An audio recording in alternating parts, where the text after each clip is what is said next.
Hello, this is Tim Hellman. This is Frank Eugene Hall. And this is Movie Talk. Today we're going to review the movie Orphans of Eldorado. Orphans of Eldorado is a Brazilian feature drama film directed and co-written by Guilherme Coelho. The movie tells the story of a man who's losing his mind while also dealing with the struggles of love and family drama.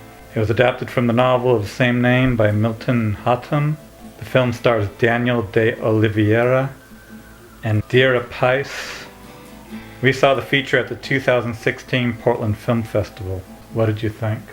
Well, I have ties to Brazil. I have relatives in Brazil. Oh, wow. My mother was raised in Rio, and I've been to the Amazon where this film was filmed. The Amazon is not a river. It is an inland sea that's sliding towards the ocean. It goes up and down about 150 feet over the course of a year. It's not what you would call a river. It's more like a freshwater inland sea. My favorite part was the grand sweeping shots of the water. Yeah. It was just beautiful to watch. I responded to this movie in a way that the mystery of the Amazon plays out in the drama. And it starts with these old stories. At first you're just passing them off as if, well, these people are kind of strange. But and mad. Then it starts to unfold. It appears there's a lot of incest going on. Yeah. Well, but also there are just these little pockets of habitation that spring up sort of on the banks of the water, just in a few huts on poles in a little bit of high ground, which is so precious in the Amazon. But they're just spread out and very disconnected from each other, and so these little pockets of humanity may not interact with each other much. Mm-hmm. You're almost lost, or you've heard about this place, but how do you find it? Yeah, I like deep psychological movies, but he was just a little too crazy. He was just a little too crazy for you? A lot of inner turmoil. A lot of inner turmoil, yes. And he was just a little too mad. At first, he's quite sane. He's in some ways more sane and centered than... Sex with your mom? Well... That's sane. I don't think most people would consider that sane. Well, you could also see it as a child he was sexually abused. Yeah.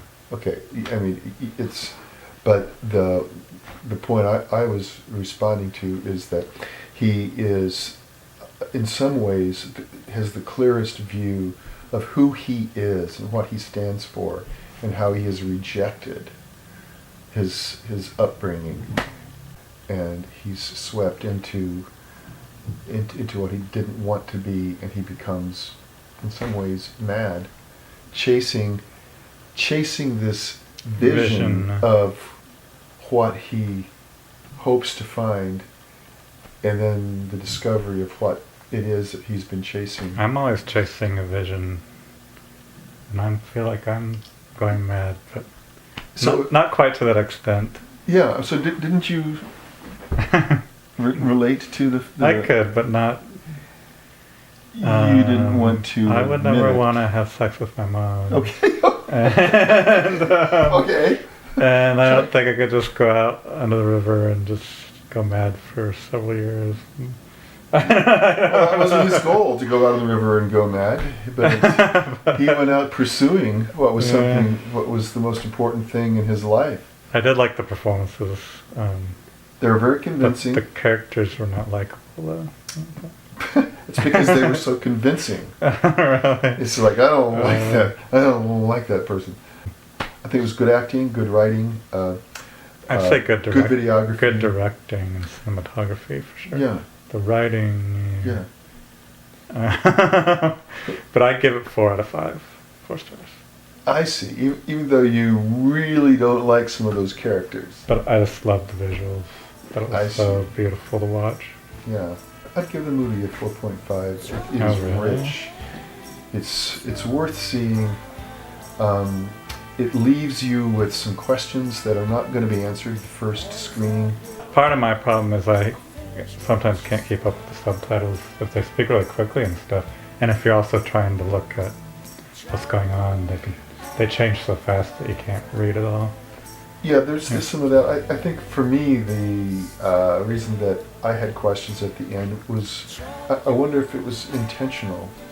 Because I'm sure there was some intentional questions. Because the main character is not quite understanding as he's going through. I'm sure it was a lot of that too, but it was also that I couldn't read it all the time. Keep up with subtitles, but I think that it plays artfully with sort of passion, not knowing, or thinking you know, but it is not what you think, and growing madness from despair. It's almost like a pastel painting that they're making, and by the time the movie ends, there's this beautiful painting they painted, and you don't know what that is, what that was. Yeah. I love passion, and I love mental illness. because I can relate to it. And do you date it? That's why my favorite movie is Silver Linings Playbook.